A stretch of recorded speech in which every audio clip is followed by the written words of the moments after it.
Hello and welcome. What the fuck? We'll just restart that. Blip, blip, blip, blip, blip. Here we go. Hello and welcome to Three's a Crime, a true crime podcast. I'm Tori. I'm Emily. And I'm Lindsey. And that's our intro. Here we are professional podcasters. We're podcasters, bitches.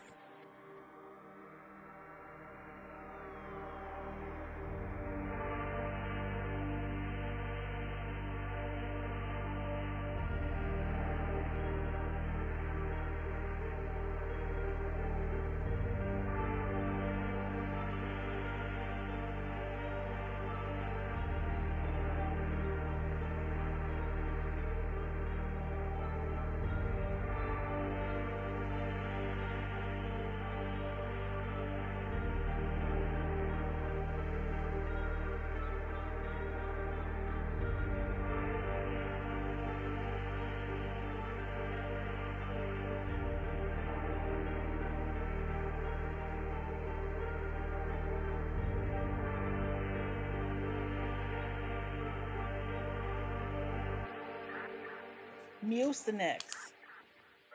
An old woman. Mucinex sponsor. Please. Keep us regular. We have allergies in Allergies. this place. Mucinex. I'm sorry. I was Oh my god. Oh my god. You meant Metamucil. That's why I said keep us regular.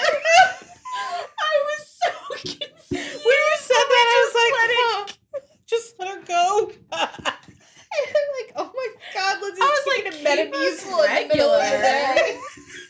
I was like, do people keep their noses regular? Like, what is that? Yeah, Oh mean? my god. Oh my god. Listen, y'all, the heat makes me dumb. It makes me We have so had record Holy breaking God. heat here in Yeah. the Pacific Northwest. It was 115 degrees on Tuesday. And let me just say that the majority of houses are not like Emily's. Like, Lindsay and I do not have central air. Yeah. Well, and even my house was hot, and all I could think was, I feel so bad for Lindsay and Tori because if I'm miserable right now, they are fucking It was like 80. dying.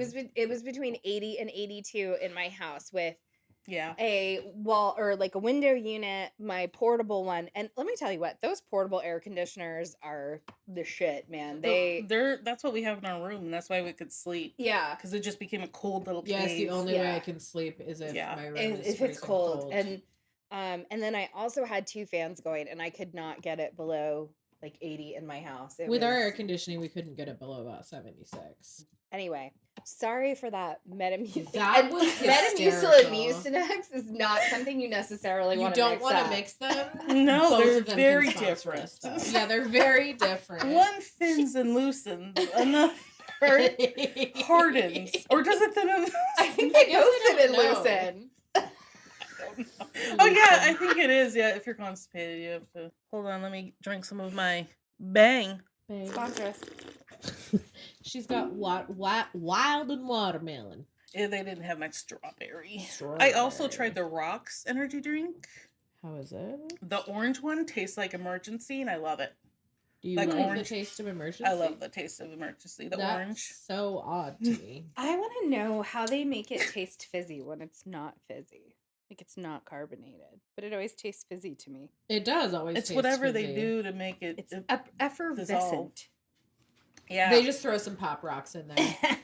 So, we are creating a sacred space before we start talking about the Warrens. So, we want everybody to breathe in through your nose, exhale through your mouth, inhale through your nose, exhale through your mouth. If you are not driving, you may close your eyes at this point. Don't drive. Don't drive with your eyes closed. Don't sue us. And imagine that your house or your car or wherever you at is surrounded by a dome of golden light.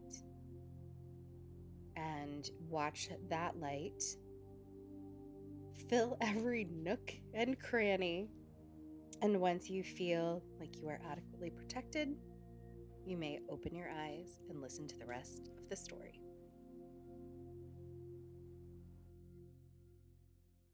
Warrens. All right, so we're protected, and this is the conclusion of the Warrens. This is Lindsey. Oh boy. Big old Warrens. Big old Warren roundup. This will be a two-parter. Yes. Lindsey has been putting in many hours of research, and she This is like at least a month of research. Yeah. More like 6 weeks, actually. Yeah. All right, Warren. Here we go with the Warrens. There's 2 parts. Lindsey, go! 2 parts, Warrens. I'll say, oh no. We gotta You'd say that for me, yeah. It's not gonna be as good as when Lindsey does it, though. It does, I know. I try to emulate it, and it's not as good. It's not. Because I honestly don't realize I do it, so that's why it's so pure. Because I'm not realizing it. Okay. Since we all There's easy as soon as we start. Please just help. Since we all started with Warren Wednesdays, I've been debating back and forth on how to present this information. Like, do I get scientific with it, or do I get skeptical and assholey about it, or do I go full on into the spooky woo-woo? It's been really hard. I kind of only figured out how to do this yesterday. So obviously, as I'm not a scientist and I don't really care to go into that world, I'm not gonna. So if you want like straight up scientific evidence only story, this ain't the one for you. And I'm going to tell you what I learned from reading their book, The Demonologist. And so that book talks about how Ed and Lorraine met, how they started their paranormal investigating, and they go into deep detail on some of their most famous cases. And as I'm super, super sensitive, empathic, and all that stuff, I couldn't read all of their book. Mm-hmm. Like, I was down into the ghost and demon information, like what they are and stuff, but I read the Annabelle chapter and I found myself barely even able to keep my attention onto it for more than 3 sentences. Oh. And I felt super icky, so I was like, okay, we're done with this book. No more Annabelle. No more. I decided that I love you, listeners. I love this podcast, but I'm not going to go into that world and be depressed and anxious.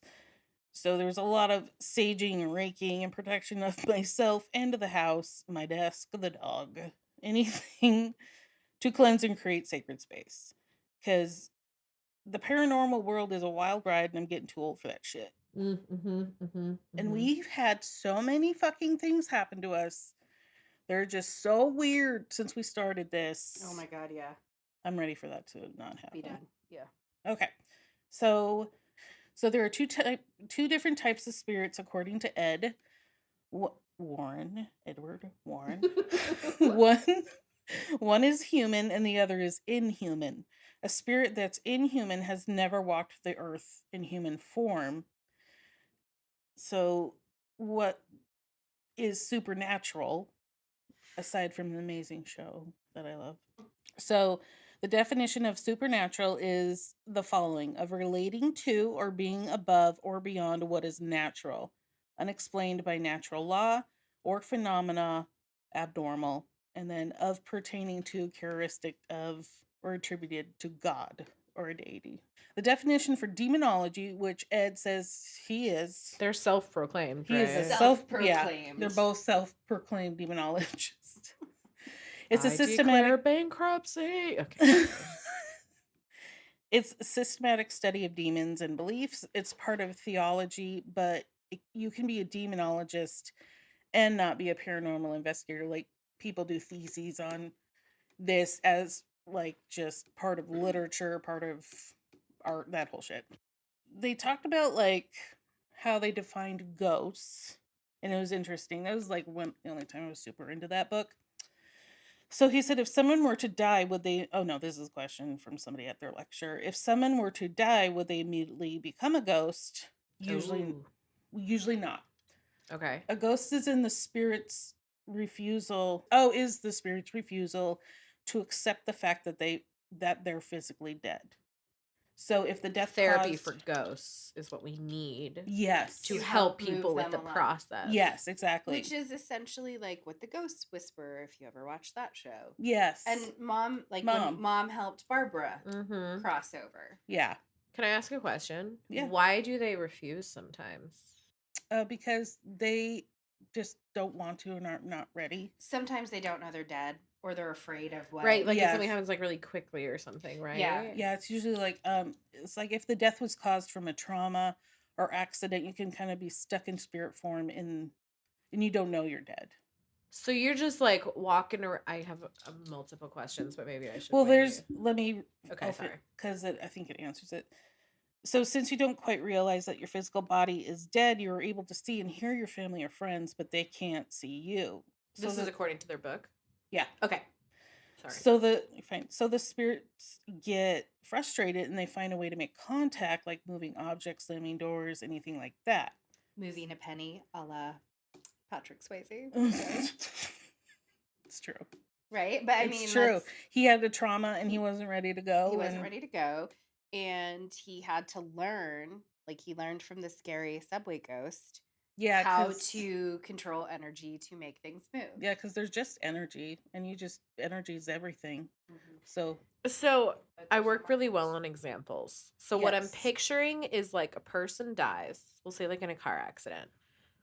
And I'm literally picturing like their spirit like walking around, and they can still hear everything that's happening, see everything that's happening. Can people see them?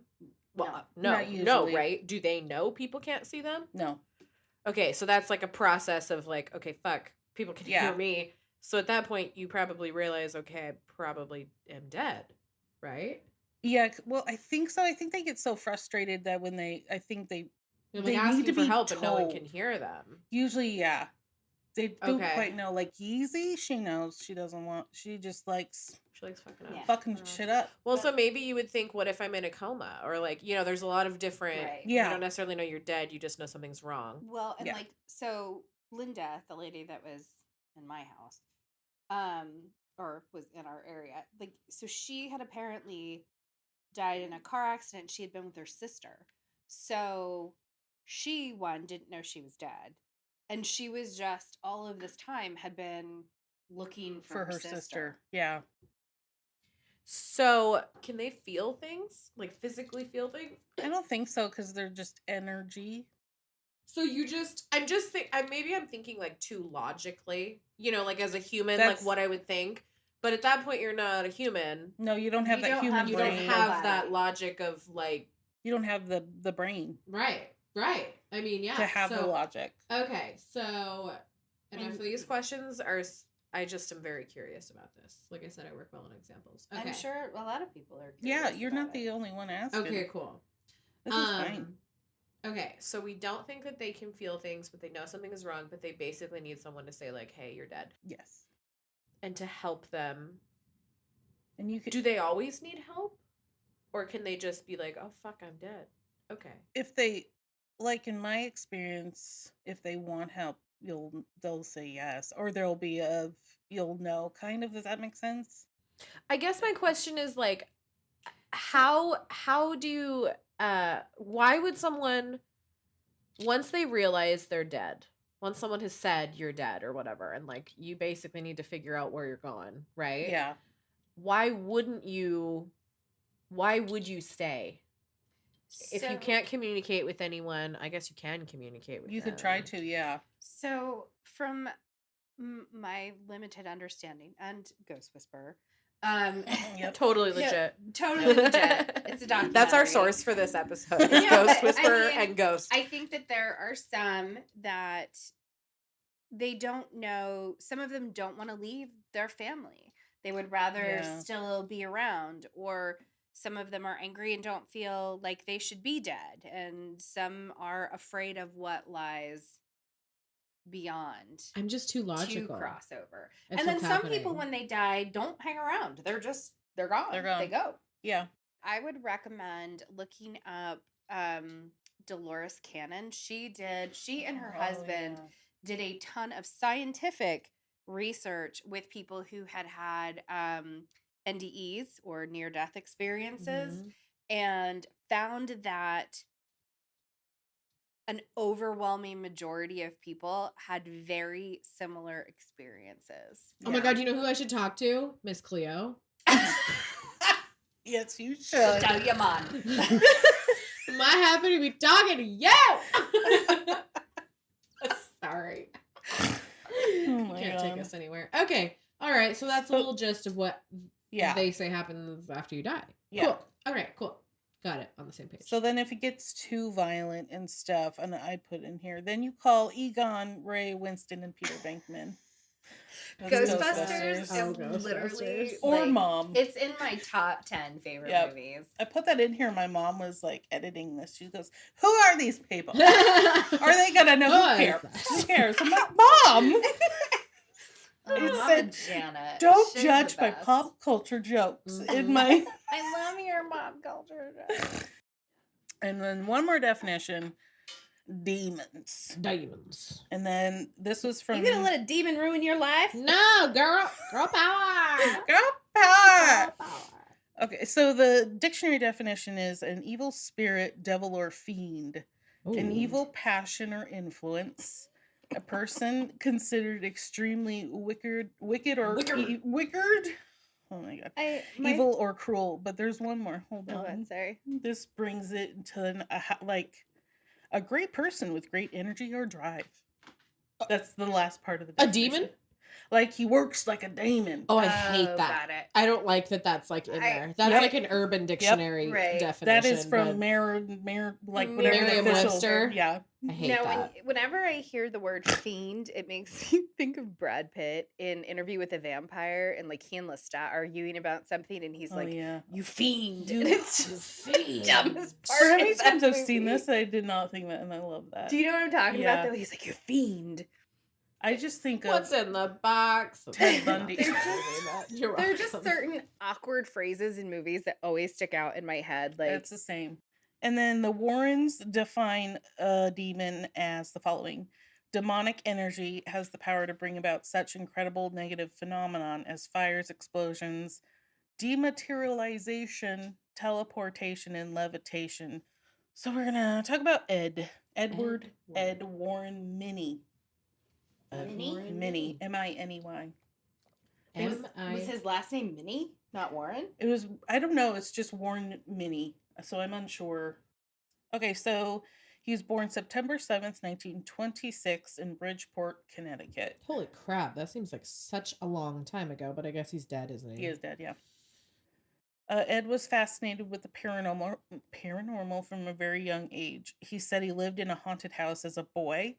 He kept hearing noises in the closet, so one night he got up and opened the closet door. All he saw was total darkness at first, but then a face of an old lady appeared in a ball of light, and the ball of light floated out of the closet into his room, and as it floated into his room, it became icy cold. And he could hear footsteps and heavy breathing along with all of this. So when he told his father, he refused to believe him, which probably really started his passion to prove the unreal is real.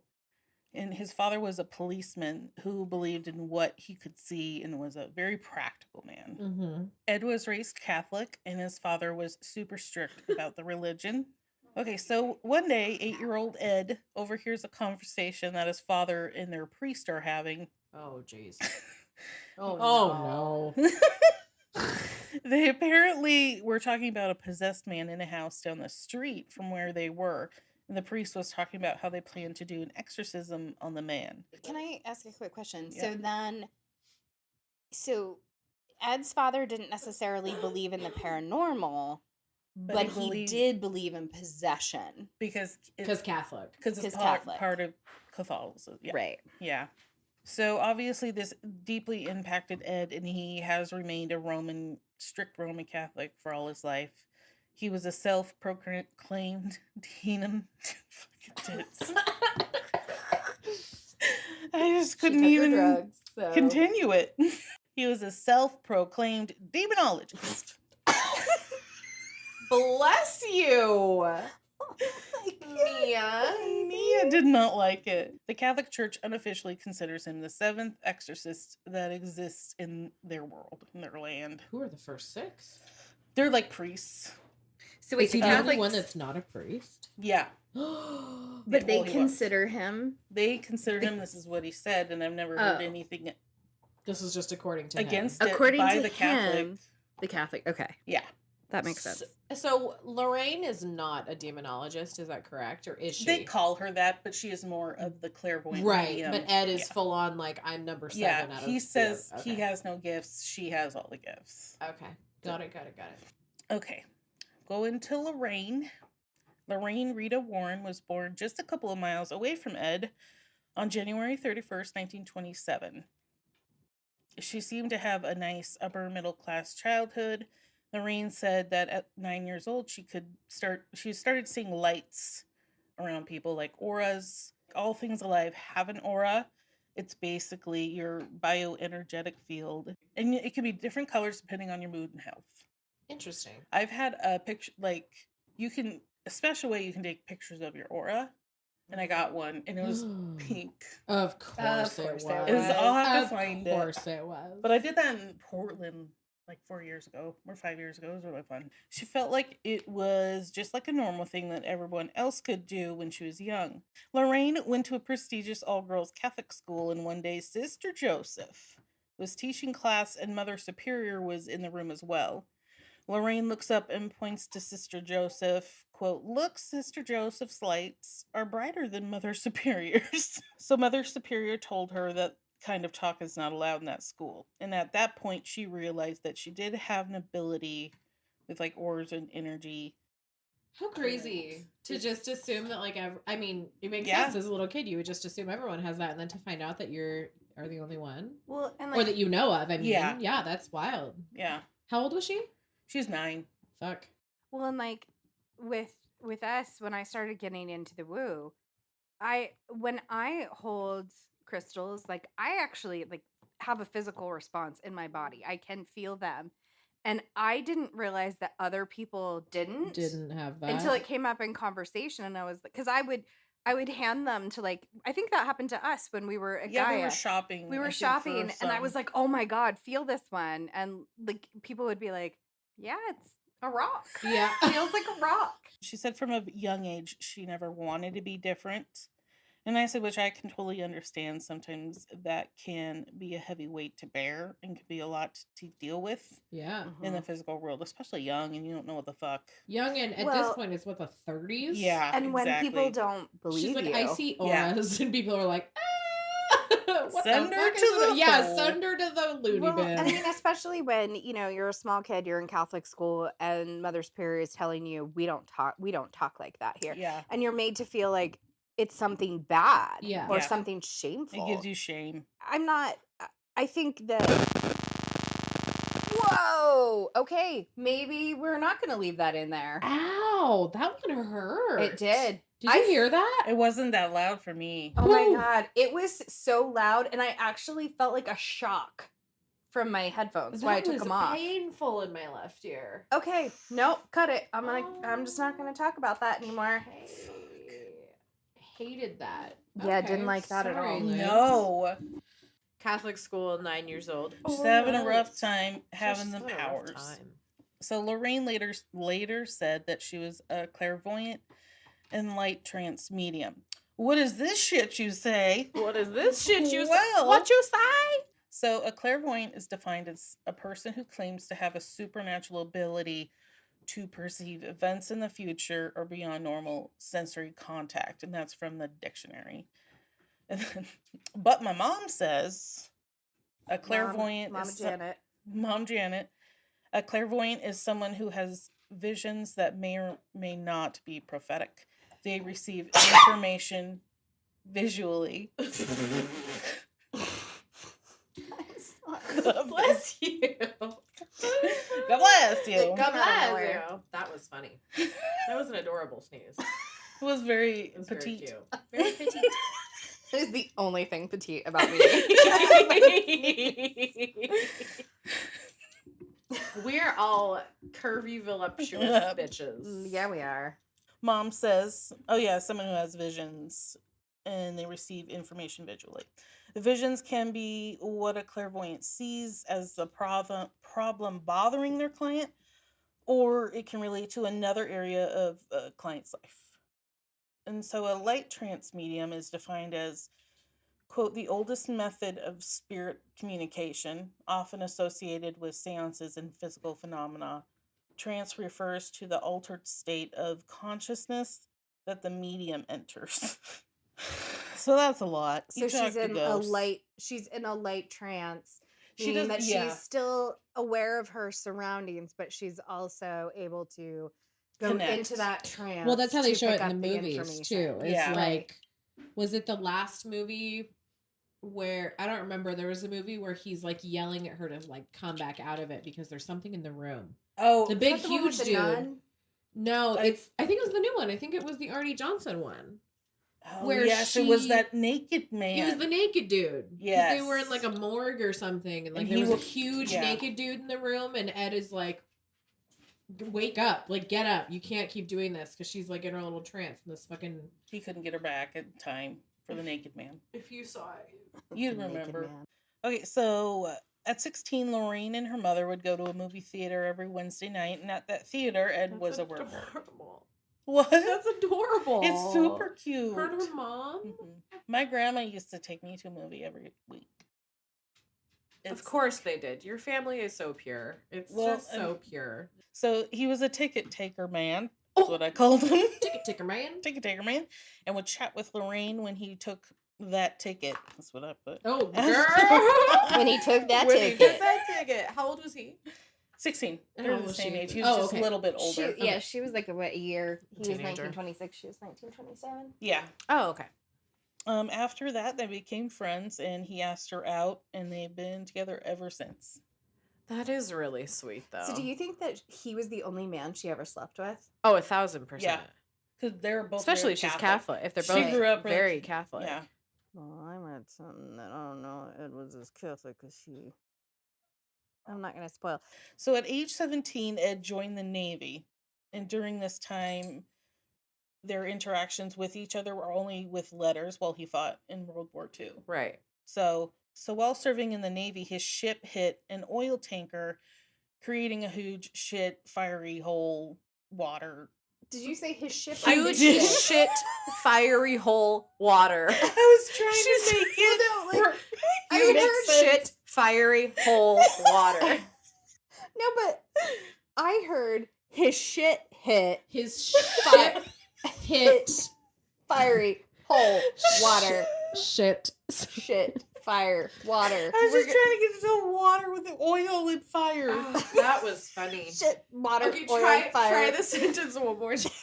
Okay. Huge shit, Shit, oil, fire, water, oil. water. Well, serving in the Navy, his ship hit an oil tanker, creating a huge shit show. Oh, that's what Because that's where there was fire because of the oil in the water and the That's where that fire, sentence oil, derailed. water. It wasn't Land, a sentence. hole. It was just land. This is And words. Warren, ship, Fire, water, water, oil, Sorry. vinegar. vinegar. Okay, so this sent 300 sailors into the super cold Atlantic Ocean. Yikes. Yeah.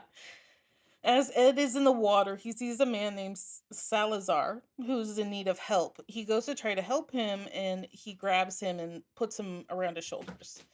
Ed is trying to swim any which way he can, but all he sees are huge walls of flame. That's where from the Whoa. Fire. Fire, hole, water, fire oil, holes.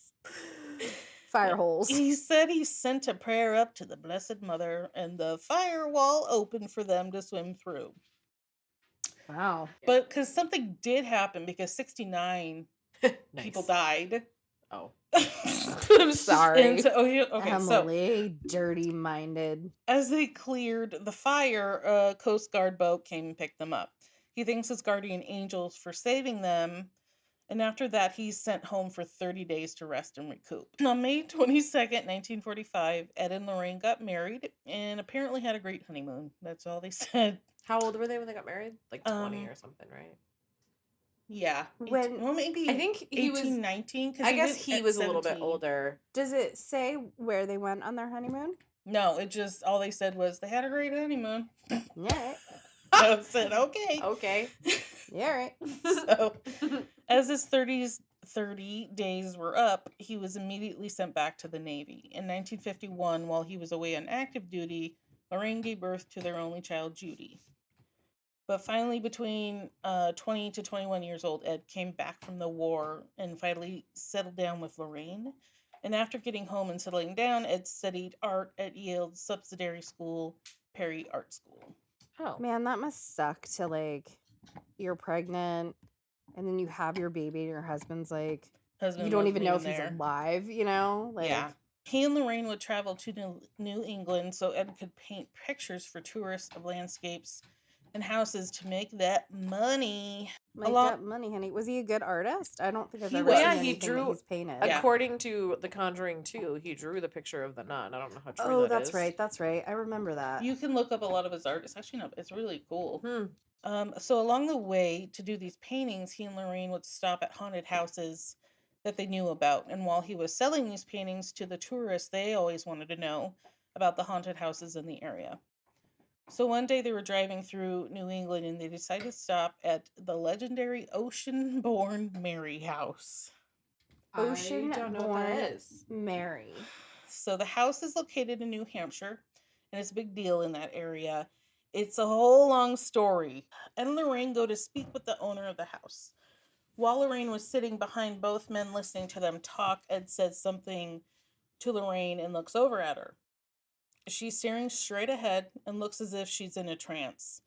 Ed goes, "What's wrong with her?" And the owner says, "Yeah, that happens to any clairvoyants that come to this house." Yeah, sorry, bro. He's like, yeah. This is totally normal. Okay, well. Lorraine said that this incident was the one that really led her to not fear death.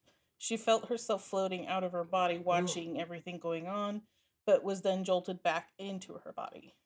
So this inspires Ed to look for more haunted houses and use her wife's powers. This is how they got into the paranormal.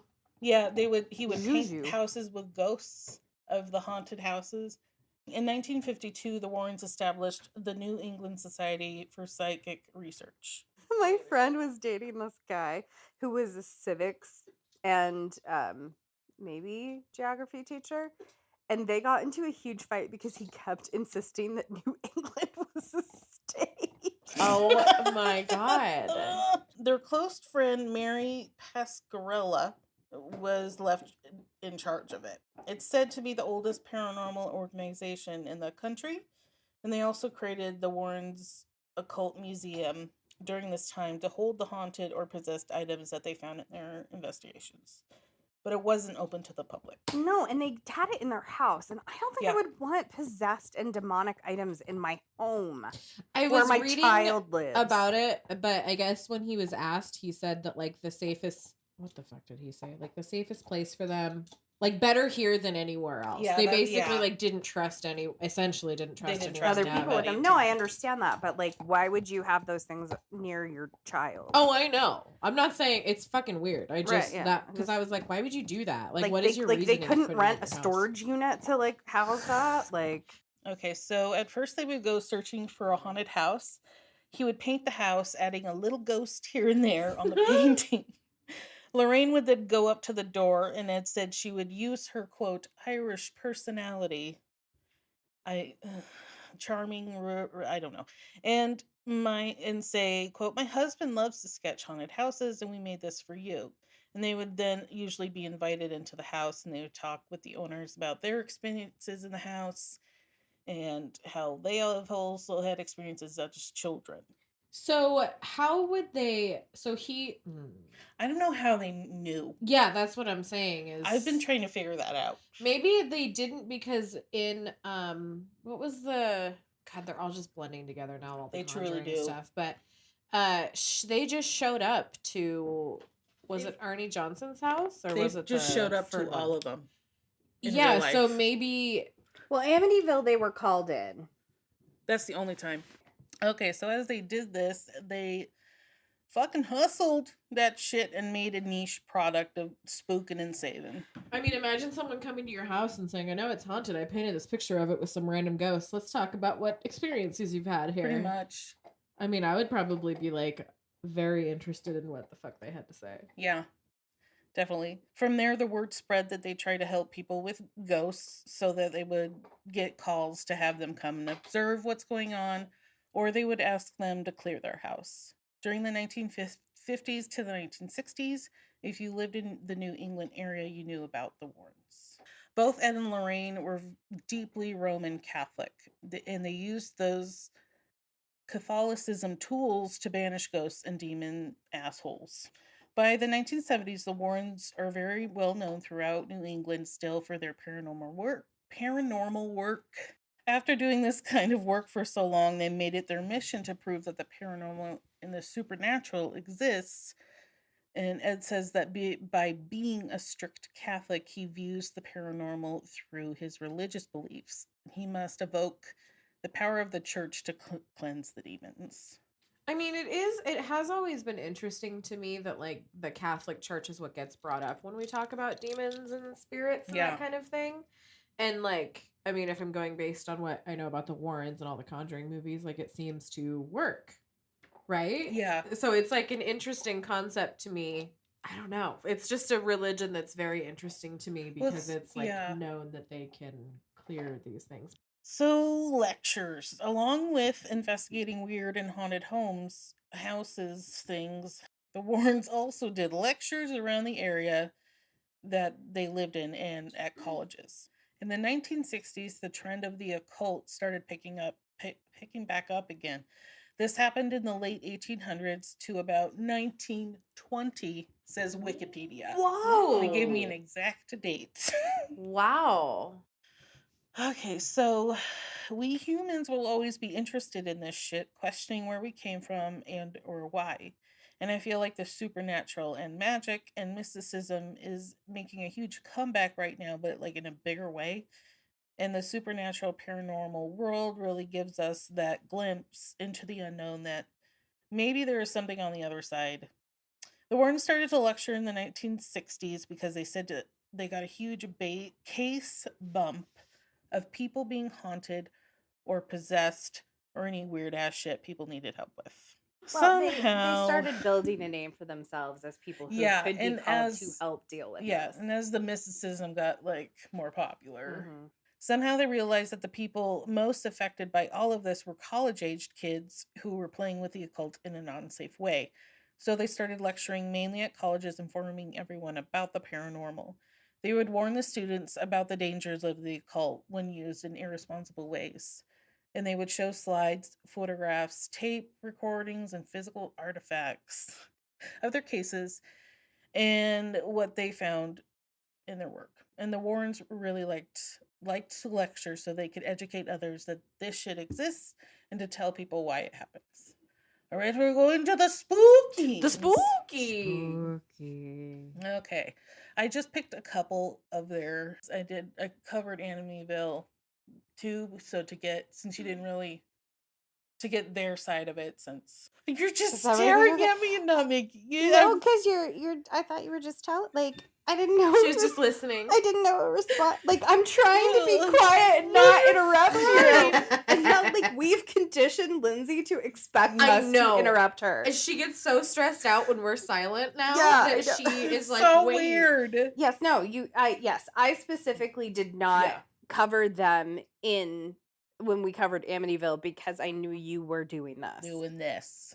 Okay. Doing it well. I don't think I did them in chronological order. Whatever.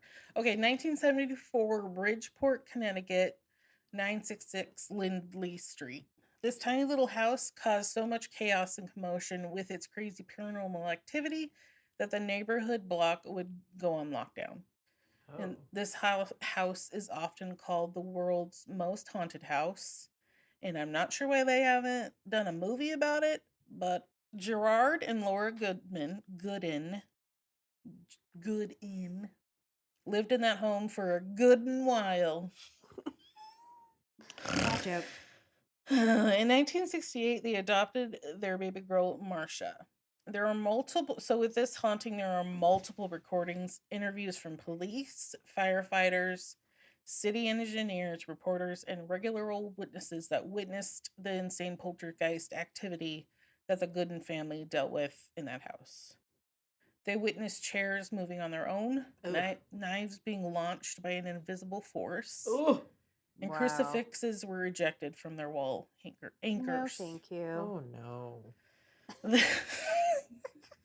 This is perfect. Thanks, I really tried to channel you.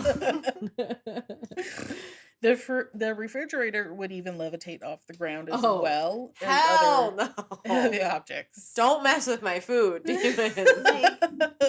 I don't know. The knives, the like randomly throwing themselves knives probably would have definitely gotten me out of the house. But even that, like as soon as something levitates, like I'm out. As Yeah, soon as no. a cross is flung off a the wall, peace yeah, out. like all of that is like, this isn't safe. The Goodens would hear loud rhythmic pounding in their walls, and they would No. never find out why the fuck the walls were having a raging kegger. No! Like, to this family. No. Ugh. Like, why are they still there? Yeah, I never, that's my question with all these fucking paranormal. I'm like, what are you doing? I feel like I would be like, let's nope right out of there. But then there's no story. I'd be like, Because there are people who are like, fuck this, and then they leave. And Fair point. but I mean, like, well, and I get it. Like with the case with the Lutzes, like they didn't have anywhere else to go. they could go. And a lot of these people don't. Well, and Right. Arnie Johnson left and still was fucked. So Yeah, it went with him, It so- went with him. You just Yeah. Don't. Sometimes it does go with the family. Yeah. The police even investigated the pounding and couldn't find any source. With the introduction of Marcia into the house, the activity seemed to pick up slowly. Enough that they kind of shook it off, but it was said that 10-year-old Marcia was, when she was around the spookiness, it would be super intense. But if she wasn't there, it would still happen, but not to the extent it did when she was around. That's but a demon, baby. But that sounds more like a poltergeist than a So, demon. like, yeah, this is what I've learned from last podcast. So that poltergeists and stuff really kind of, for some reason, feed on Teenage angsty teen energy. puberty. And from my understanding, like poltergeists are not like it is simply energy. Like it Yes. is not a ghost. It is not a demon. It's not a spirit. It is legitimately just Yeah, that's energy that feeding off- manifests Yeah, by things happening. yeah, Because energy cannot be created or destroyed. There you go. yes. Science, bitch. Okay, as police were on hand 24 hours a day, and while interviewing the family, there were reports of TVs being pushed off their stands, shelves falling off the walls, and the blinds getting wild. Since The Exorcist was released into theaters on December 26, 1973, Oh my gosh. this is right after everyone was like on a high of satanic panic Yeah. alert. And this made it bigger, this house, and the weird shit. There were crowds of onlookers who stood in the street waiting for something to happen. And when the entity showed itself, finally, it became a large, cohesive collection of smoky, yellowish white, like sheer mist. And this monster punch of a haunt is a especially weird one. People kept reporting that the family cat was talking to them. I was like, should I cover this? God but then it, damn. we're Yes. covering the talking cat. Oh yes. my God. 100%.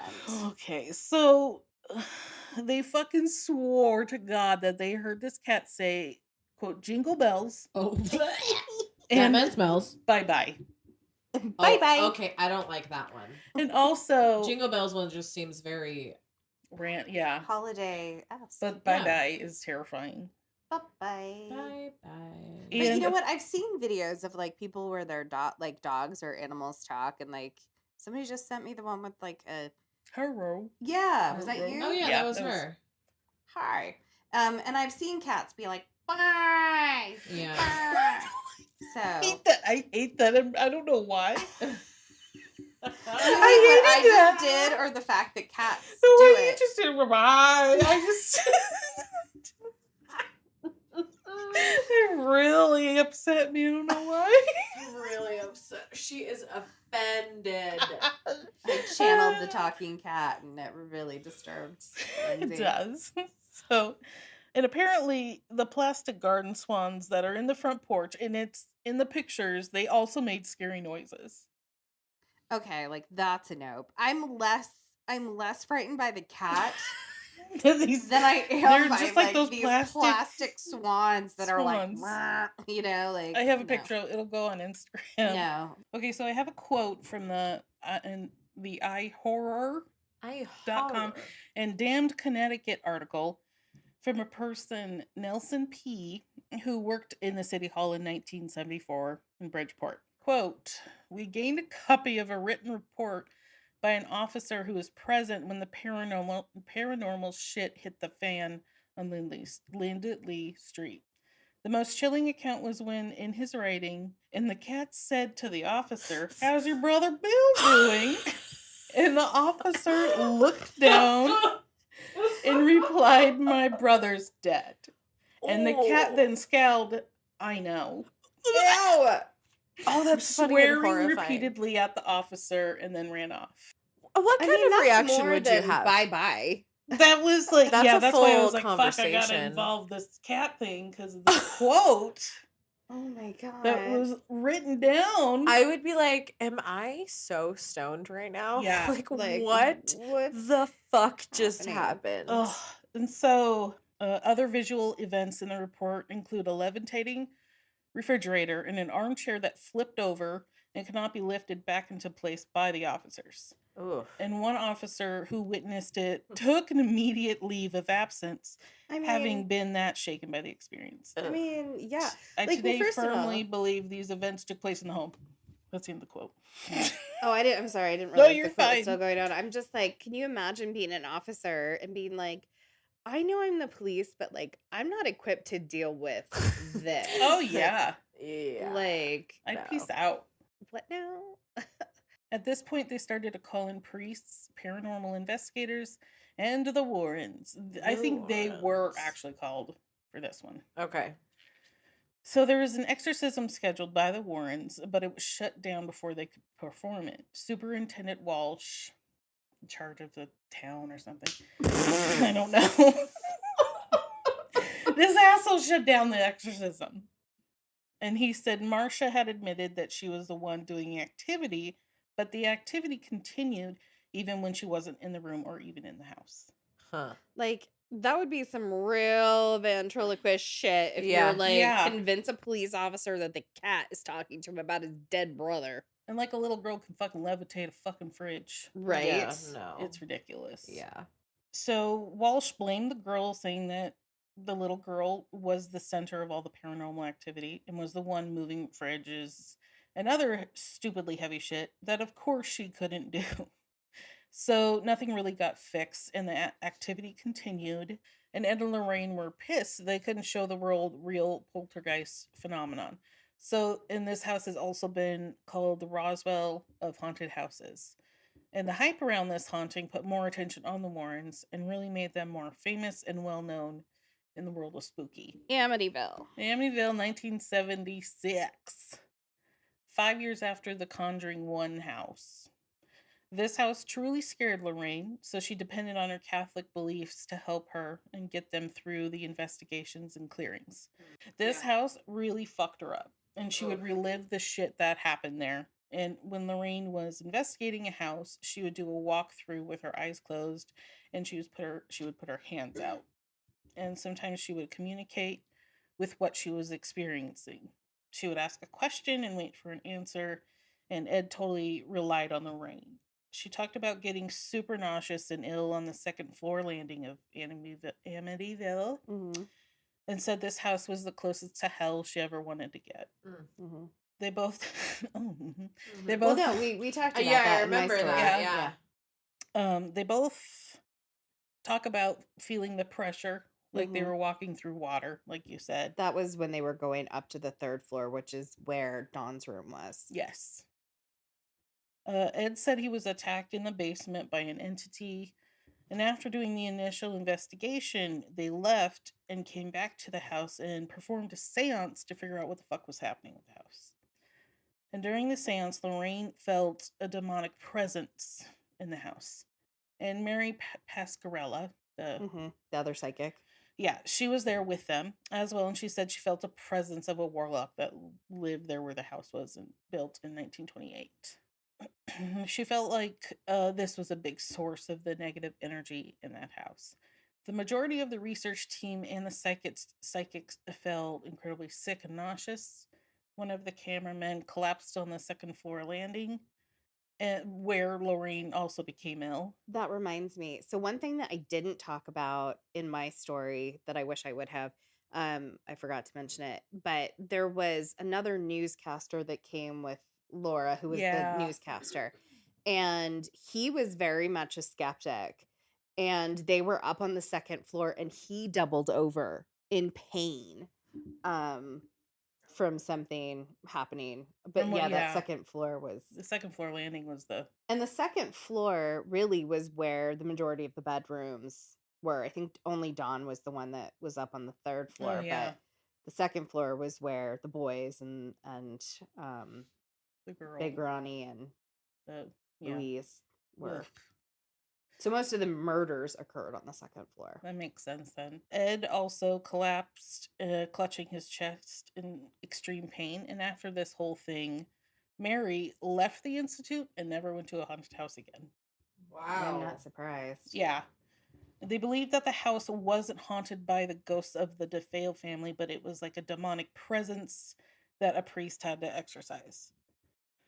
So after declaring that they will perform an exorcism, the Lutz family says, no thanks, let's let the bank foreclose on the house and move to Cali. Well, and again, like the research that I did, it was like the Warrens went to them and said, basically, we can't help you any more than we have. The house needs an exorcism. And that's when the Lutzes were just like, you know what? Out. Fuck this. Peace out. We're going to California. Yeah. Like, we're going to get as far away from this house as possible.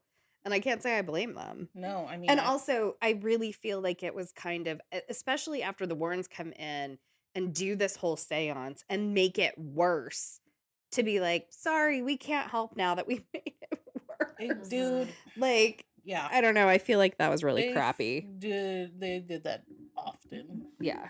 The Warrens kept in touch with the Lutzes after they moved.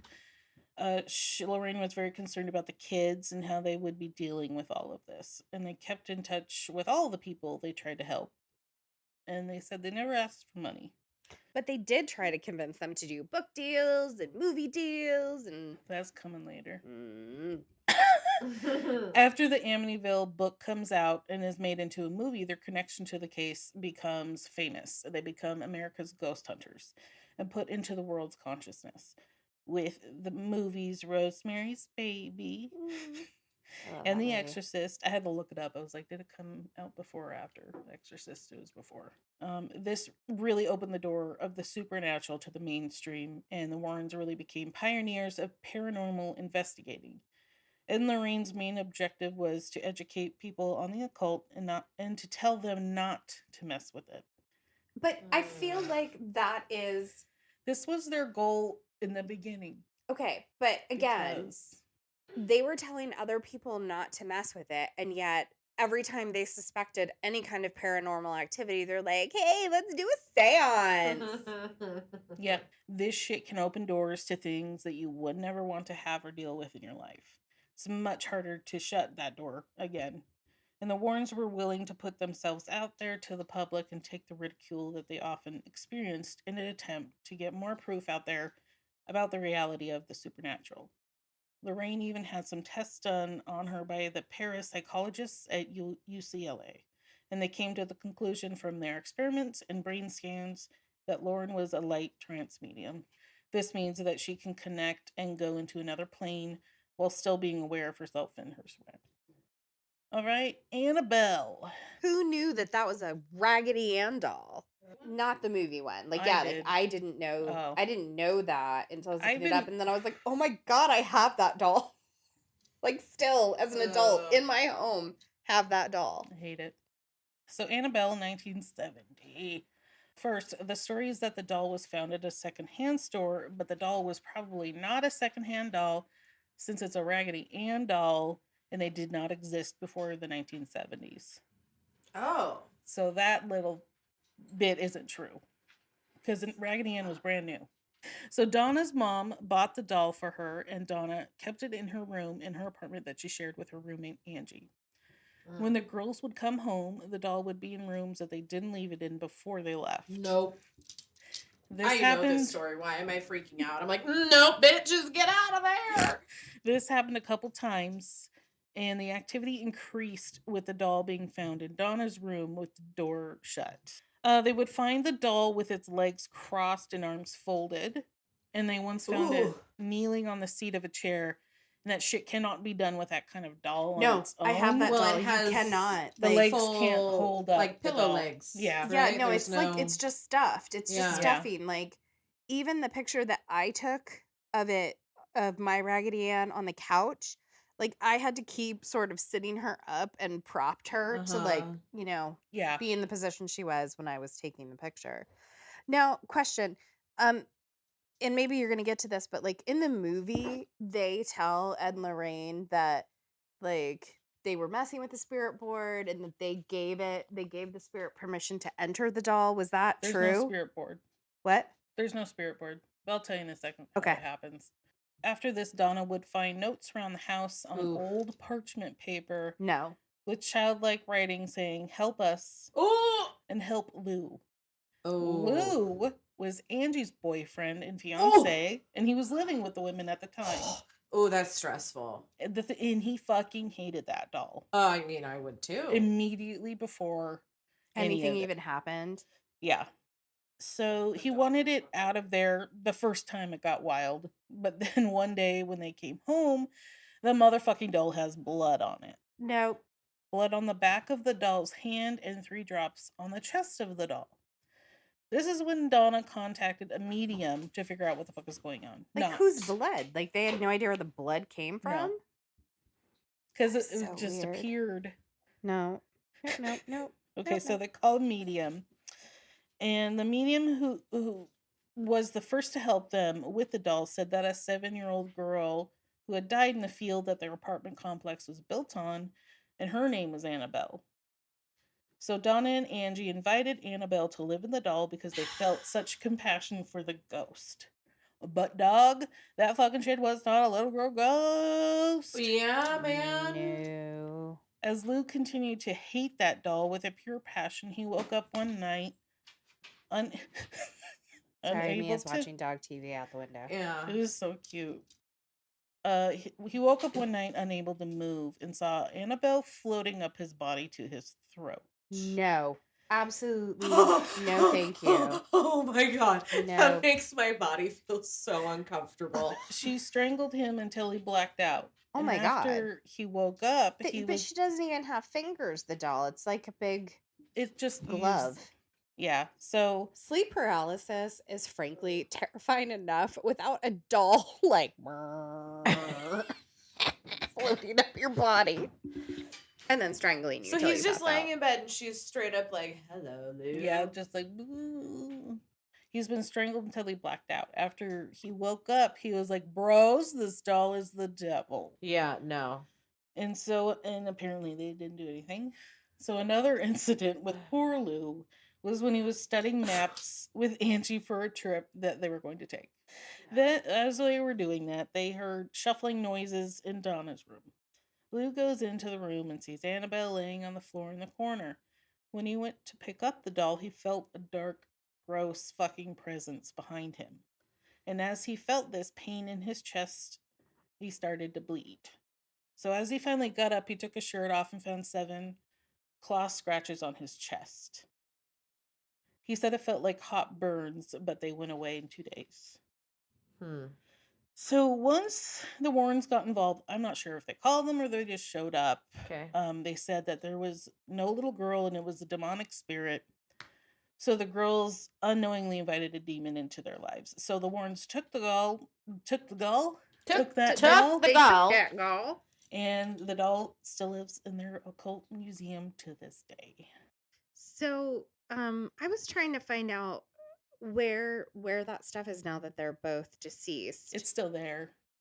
The brother-in-law is like in charge of their estate. Okay. I would have just burnt the house down with that shit in it.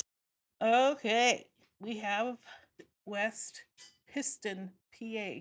In 1973, the Smurl family, Smurl, Like SMURL. like Smurf, but with an L instead of an F. Smurf instead of a Smurf. What a great name. It's the Smurl family. All of these, there's some real special ones. In 1973, the Smurl family moved into a duplex that would soon become one of the biggest cases of the Warrens. Oh. Jack and Janet Smurl ask for help from their local Catholic diocese. The priest comes to their home and blesses it, but says there's no one else that can cleanse this house. They contact the Warrens to help. The Smurls would be in bed at night and their bed would start shaking, while black shadows passed through their bedroom. Ooh. One of those shadows grabbed her ankle. It just like grabbed her ankle and then passed through. Ooh. Jack was sitting in his living room. He looks over and he sees a super hot woman walking down the stairs. Now this bitch is a total Monet. Total Monet. Hot as fuck from afar, but when you get close, it's a big old mess. Okay. Fuck. Yeah, but when you get close, it's a big old skeleton mess of a demon. Okay. Ew. It says that demons usually use sexuality as a weapon in a way to insult Jesus Christ and God. That was a quote from him. The Smurls even moved out of the house to a campsite to get away from them all, but the activity and chaos followed them and continued. I hate that. Lorraine called this haunting a diabolical infestation. And Lorraine used religious objects to fight these demonic powers. Stuff like holy water, crosses, the Trinkets and holy water. trinkets and holy water. Your demonic Your grab bag. demonic grab bag. Crosses, the Holy Bible, prayers, and all that. During their highest point of popularity, the Catholic Church shunned and ignored the Warrens even when they asked for help. The church really wanted to keep the exorcisms that they do in secret. And as you do in the Catholic faith, ignore that shit. It doesn't exist. Our Catholics. Yeah. It's not personal. Listen, we're not saying anything about you personally No. or your religion, but I think we can all agree that the Catholic Church has a history of some shady shit. Yeah, of really ignoring. If you haven't watched Spotlight, watch it and then come talk to me. So this infuriated Ed, knowing that people were asking for help from the Catholic Church and they would refuse and even deny ghosts and shit exist. So Ed was like, well, fuck these dicks. I'm going to use my fame and get the press to put pressure on the church. And this ends up working. The Vatican hears about this particular case and sends Cardinal Ratzinger, who will be a future pope, to send them an exorcist. The priest comes to the house and performs an exorcism on the house itself with a ritual Romano. And I'll tell you about that. This exorcism ritual is usually only used on people, so using it on the house was kind of a new thing. And after the exorcism, they are now able to scream from the rooftops, "This house is clean." So it actually worked. So during an interview with Larry King, he interviews the Smurls and a Catholic priest who says, "Yep, this shit is fucking real, and if you're Catholic, then you should probably realize that this is real." Larry asks if the Pope believes in this shit, and the priest says, duh, he absolutely does. He talks about it a couple of times. He really was sassy like that. Oh, man. Okay. Sass-tastic. Future watched it. Pope. I like a sassy Pope. Sassy Pope. Can I get that on a t-shirt? I like a sassy I like a Pope. sassy Pope. Okay, now I'm gonna do a haunting in Connecticut. Connecticut. Haunting in Connecticut. It's in 1986 in Southington, Connecticut. And this is a movie, but not part of the Conjuring Universe. genre. Yes. Yeah. So there's also a movie that this is based on. Lorraine is very adamant that The Haunting of Connecticut, which was one of their cases, was not to her standards. She Wait, said that the movie wasn't to her standards, or Yeah. the case wasn't to her standards? the movie. Okay. She said that they had no input into that movie and that it was all wrong. The Warrens brought in a horror author writer to write the story of this haunting while they were helping. His name is Ray Garton. Okay, wait, stop. Okay. Number one question. In the movie, were Ed and Lorraine characters No. in the movie? Okay, so they weren't even in there. They really changed. The movie is really Okay. not the Number two, like, I know you're going to get to it, but I just am like, who goes to a haunting where you're supposed to be helping and be like, we're going to bring this horror author with us to write while we're here? Like, I don't know. Because they had the author opportunistic. interview the people, the family. I feel like that's opportunistic, but okay, go ahead. When did that movie come out? I think it was early 2000s. Yeah. I watched that in a fifth wheel. I specifically remember. I lived in Olympia. I bet you it was 2009. That's what I'm betting. Okay, so he brought him in when Ray Garton was interviewing the family members of this house. He was finding that they weren't 2009? consistent. Nice. Are you guys listening? They weren't consistent in any way, the family members that he interviewed.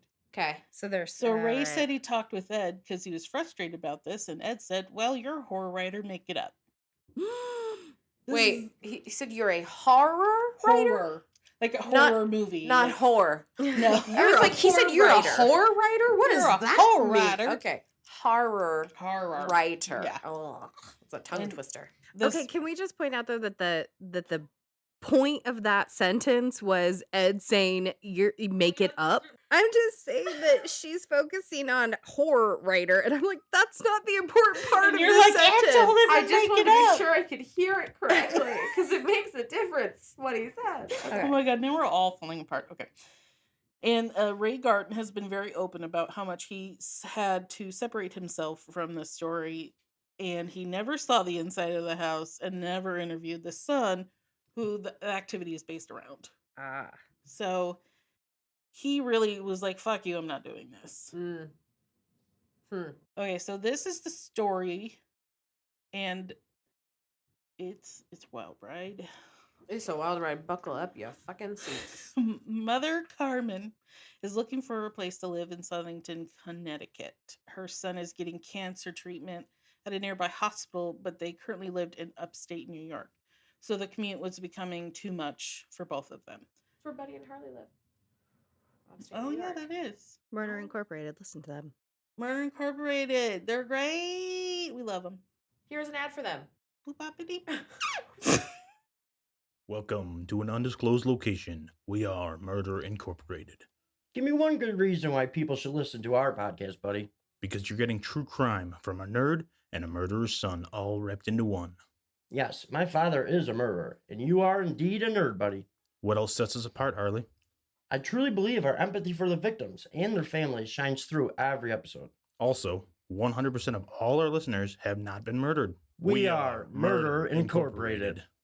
And we're back. Boopity bop boop. Boopity bop boop. So Carmen finds this amazing colonial house for rent and pulls over to look at it. She loved it right away and felt like it was perfect for her home. She couldn't find anything to rent, especially since she had 4 kids to house. So this truly was like their only choice to live in, but this house used to be a funeral home. Oh. Woo! No. So the owners of the house / funeral home and the real estate person said that they did let the family know that it was a Okay. funeral room house before they moved in. Funeral room. But they said they didn't. So the family said they weren't informed. Yes. The sellers say Everybody that they said did. yes. Okay. Huh. Okay, so shit gets real the first day of moving in, of course, as it always does. Carmen was mopping the floor and the water turned into a thick, sludgy red. Ugh. She called her housekeeper into the room to show her what happened. The housekeeper bends down, smells it, gets up, and walks out the door. She never saw her again. Oh my god. It's the smartest woman. Oh my gosh. You know, I probably would have done that. Bye, Deborah. You're not getting paid for this week. She never saw her again. A wise woman, I say. Wise woman, I I say. say. Philip I say, wise Esther. woman. Philip, The son comes to Carmen soon after and tells her, while he's like literally shaking, that this house is evil and they need to leave. And then he says to her, "You're going to see," because she wouldn't. She's like, "We just got here." He started to see this dude who is described in fucking terrifying detail. He had long black hair, narrow face with squinty all black eyes. Nope. The dude would stand on the other side of his bedroom door and whisper his name to him and tell him to do, quote, awful things. Nope. So Carmen thought that this was probably the side effects of his cancer treatment and was ignoring everything. Yeah. Carmen is still in denial, which I felt like she was kind of probably just trying to survive and take care of her family and her sick son. Her niece Tammy had some really fucked up shit happen to her. Tammy came home for the night after a date and comes to Carmen's door super upset, telling her that it's happening again. This fucking entity would pull down the shoulder of her shirt and try to get her bra off. No. This was not a good time for Tammy, so Carmen grabs the Bible. This was not a good time. Not a good time for Tammy. Tammy did not like Tammy this. didn't like that at Tammy, all. We have a done. rapey spirit. That was just really Yeah. funny how you worded that. Sorry. Carmen grabs her Bible and goes to Tammy's room. She opens the Bible and it's Psalms 24, which is, "The earth is the Lord's and everything in it, the world and all who live in it." So while she's reading this, a very heavy, oppressive energy enters the room. She looks at Tammy, and sees this hand go up her shirt. Ew. Laughs like a goddamn Disney villain and whooshes out of the room. Ew. No. Carmen's rosary then shatters, like falls and shatters. Wow. So she says, "Fuck this." Mm-hmm. And like most do, and they contacted the Warrens because they were also very Catholic. Right. At first, Ed hears that it used to be a funeral home and is thinking that maybe while it was in operation as a funeral home, they performed a necrophilia, because apparently that's a common thought to have. So I love that more to ask a mortician Yeah. chick on YouTube.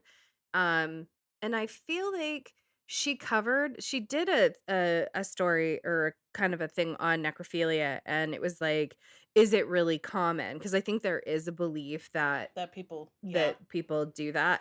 And I think she had I'm said sure people something like, do, but yeah, like, I mean, it's not like it doesn't happen, but I don't Yeah. think it's like common per se. yeah, I don't feel like it was as common enough and be like, "Oh, well, it's probably not necrophilia again." That's what does it every time. So Ed thought that maybe the funeral home had necrophilia, Oh, bummer. which would explain the weird shit, I guess. But I mean, look, I'm not saying that there's anything positive about necrophilia. I'm just saying that I don't know that necrophilia occurring would necessarily lead to, like, this What is they're my saying big it problem does. with Ed Warren. I'm just going to Well, state it now. Yeah, Is yeah. that the man sees demons everywhere. Everywhere. Like, not every thing that they're involved in Mm-hmm. can be demonic. Mhm. I'm sorry. Necrophilia, and then I said that seems to be a far-reaching first thought one would have when first told about this. Yeah, that's odd. It's just, It's like, but again, where do you have to be in your life where that's where your mind goes? yeah. Or it's like oh, there's a constantly. haunting. Oh, it was in a funeral home? Must be necrophilia. Exactly. It's like, which demon is it? Let's go with this. That's what it feels like. That's Do weird. you think that they had like a wheel in their house before they leave? They just spin it and be like, which kind of demon will it be today? Probably. Okay, so Carmen was so grateful that they came to help, and she said that they were so kind to them as well. So apparently, the mortuary equipment was still in the basement. Oh. They left it in They the left house some when of they the sold stuff because it? it was like built in. Oh, well, I mean, I guess. Okay, so they still had some equipment. And apparently, I didn't see anything about it, but other people talked about a blood wall. There was a wall that was bloody. It was like In the pictures, it was kind of brown. Ew. But I saw that too late in the night to give a shit to add to this story. So I was Hey, at least we're transparent on this podcast. She's like, I had just had it. I was not willing to Like, do done. that. listen, the information's out there. know if what? you care, go Exactly. find it. But We've done I was Lindsay's tired. done 98% of it. There's that little tiny Yep. 2% that you can You just gotta go Google explore You can yourself. go find. And, yeah. Google that yourself. That's funny. It was just too damn late for me to give a shit. enough a shit about that. So after Love you, Lorraine Lindsay. tours the house, she says that is definitely a demonic spirit infesting and haunting that house. During their investigation, the Warrens and the family were totally fucked with. A lot of it being physical harm, like stabbing, pains, and crazy hot and cold temperatures. Ooh. Ed calls these inhumane, diabolical spirits. Diabolical. Good He word. uses great words. I He know. might be a fucking dick, but He was an orator for sure. He Yeah. definitely was like hearing himself talk for sure. Absolutely. Yeah. So the Warrens call in a priest to help clear this house. Clear this house. This house is clear. I now declare this bridge open. It's perfect. The Warrens would contact a priest or someone of high level in whoever's religion that they were helping at the time. But I heard that from something else, and I'm not sure if that's Okay. true because so much of their stuff was all Catholic. Yeah. Yeah. So one recommended an exorcism of the house, but he did not want to be a part of that in any way. One of the priests, after trying to bless this home, was followed to his home and fucked with by the spirit. So with all of this chaos happening, they asked for an official exorcism to take place. It was after 9 weeks Ooh. that the priest came to do the big old exorcism called the Ritual Romanium. And then here's the basics of the ritual. So at first, every person has to privately confess, and the sacred rite of absolution is given to the person. Okay, so here are the basics for the ritual. Right. Confessing. Yes, you have to confess and be absolved. The sacred rite of absolution is forgiveness of the guilt that's associated with their sins that they just confessed. Ooh, I have another question real quick. Sorry, and I want to ask it before I forget. If you are not Catholic, can you have will they only do exorcisms for Catholics? Probably.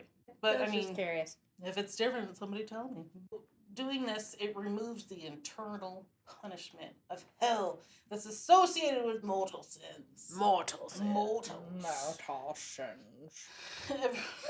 Connery. Everyone is Sean Connery. Everyone is warned again that the exorcism itself is extremely dangerous and carries great risk to those who take part in it. Once the exorcism starts, it can't be stopped, and as the prayers started, the shit gets super fucking real. Poor Tammy, the niece, she's fucked with again. God damn it, Tammy. She's raised off the floor as if someone is grabbing her by the throat and Ooh. lifting her up. No. Ed is then targeted, and he felt like the demon was attacking his heart. So I think maybe they used that in the third Conjuring, because when He's Right. full, That's the he's having heart a yeah. issue. Yeah. And he had to be removed and taken into the living room away from the exorcism. So, for hours, it's just chaos and them praying. And after it finally calmed and they finally felt peace. So Carmen and the family then moved the fuck out of that place. Yeah. So the whole story this whole goddamn story has had the most conflicting evidence of, is it real, or did the Warrens tell the family what to do? As I keep investigating the Warrens, I found that Ed and Lorraine would push the family to either do a book and or a movie to make money after. They never charged for trying to help these people, but they would from the books that they wrote. Right. So I decided to keep the story because I believe at least a little of this is true. I got to watch a stellar Sally Jesse Raphael with this. I miss her.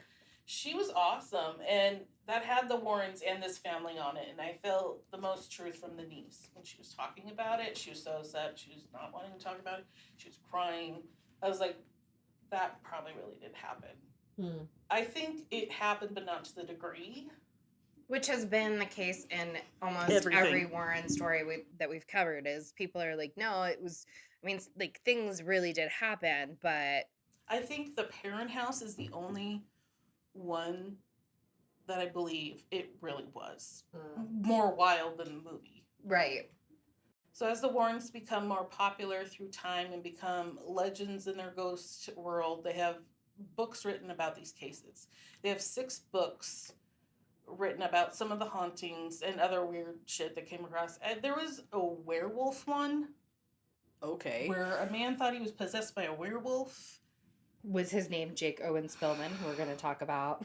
Okay, more people, more than ever, are reaching out to the Warrens for help during this time. And as the Warrens get older in age, they started classes for people to learn how to do what they do. So they would train a team of investigators to help them help others, since they are getting older and they can't can't fight the devil as much. Were those people that they were training, like, were they training them for this to be like a paid position, or training them to be volunteers? Oh, this is all volunteer. To fight demons. Yeah. Can you imagine the flyer? Fight them demons with the Warrens. Want to fight a demon? Let us show you how.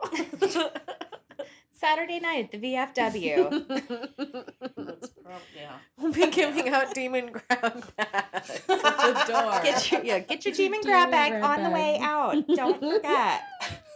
So they would teach them for months and then send them off to investigate hauntings. And they would get all the info they could and show it to Ed and Lorraine, and then they would decide whether to further investigate it or not.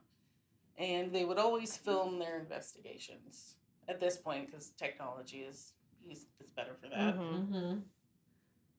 So soon, by the 90s, that they were huge, Ed and Lorraine also started a TV show called Seekers of the Supernatural, where they would have a moderator and talk about ghosts, demons, and reality of all this shit. The moderator was the brother-in-law, the Tony Spera, that I talked about.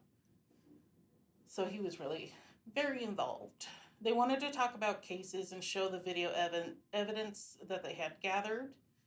They also opened their occult museum to the public, sharing all of their possessed fucked artifacts. Their daughter Judy has only been in that museum a couple of times. She fucking hates it. And Lorraine, don't blame her. Yeah, and Lorraine told her never to look Annabelle in the eye. I don't like that at all. I don't like that either. I want to know how keeping her in that glass case actually prevents her from doing anything. Because it's like blessed by. But like also, like, I've seen different pictures of Annabelle, and she's in different positions, and I'm like, somebody's going in there and like moving her or cleaning her or whatever. I think it's Lorraine, probably. I don't like that. She just goes in there and like dances with her every once in a while. That'd be great. That's I how just she dances. want you to know that was one of the creepiest things I've ever seen you do. I really wish sometimes that we filmed these so that you guys would get to see. We're working on that. Do you think you guys would like that? The filmed horror. episodes? Yeah, do you want to for watch patrons? us do this? They Yeah, can let watch us- it. Let us know if that's something Tell that you us. guys are interested in. Because if you're not, like, we're not going to bother. Yeah, no. Okay, so as their daughter Judy is grown and older, her husband Tony Spera really helped the family, is now in charge of their estate and legacy. I also didn't, like I said, I didn't find a lot out about Judy. She was just there. Well, I mean, Not there. She didn't choose her parents to be demonologists. So Exactly. She That's really, a stressful life, man. right. She dealt with Especially the if you're consequences not, you don't have the ability to be raised by your parents because they're off doing Chasing this ghosts. work. of that. Yeah. Yeah. Lorraine and Ed were rarely home, and they claimed to work on 10,000 cases throughout their ghost fighting lives. In 2001, Ed. That's a lot of demons, I know. right? Like 10,000 cases. That's a lot of. It's a lot demons. of things happening. In 2001, Ed suffered a terrible stroke. They brought him back with the paddles, but he was in a coma for 11 weeks after that. Oh. He never regained his functions, and Lorraine then takes care of Ed as a nurse would, like turning him over and keeping him clean. 5 years after his stroke, he finally passes away. And I think he was just comatose the whole time. Wow. August 23rd, 2006. So after Ed's passing, Lorraine and her son-in-law, Tony Sparrow, would go on lectures like they used to, talking about investigations and showing their evidence. Soon after this, an entertainment lawyer contacts them and wants to buy the rights to their lives and cases, which brings us to the Conjuring movies. Wow. And on April 18th, 2019, Lorraine passes away at the age of 92. And that's it for part 1. Oh, that was a lot. Well, So thanks for listening, guys. And next week we'll be back with part 2. we will be back on. Oh, don't say the date, because what if we get all fucked up? No, we're going to. So today, this will be released on the 7th, and the 14th will be part 2. But if you are a patron, you will get access to part 2 right now. Immediately. So, yeah. So definitely go there. Go do that. So go sign up to be a Patreon. You're gonna want to hear. You're gonna want to hear part 2. Yeah. Okay, go over to our Patreon right now. Thank you guys. I love you. Thank you. Bye-bye. Thanks for listening to this week's episode. We put out new episodes every single Wednesday, and if you're impatient like me, be sure to become a Patreon where you can get your episodes early each week. For as little as $5 a month, you not only significantly support the production of this podcast, but you'll also get ad-free episodes in addition to them being early. For pictures, videos, and links related to this episode, be sure to check out our Instagram at threesacrime. And for more information, go to threesacrime.com.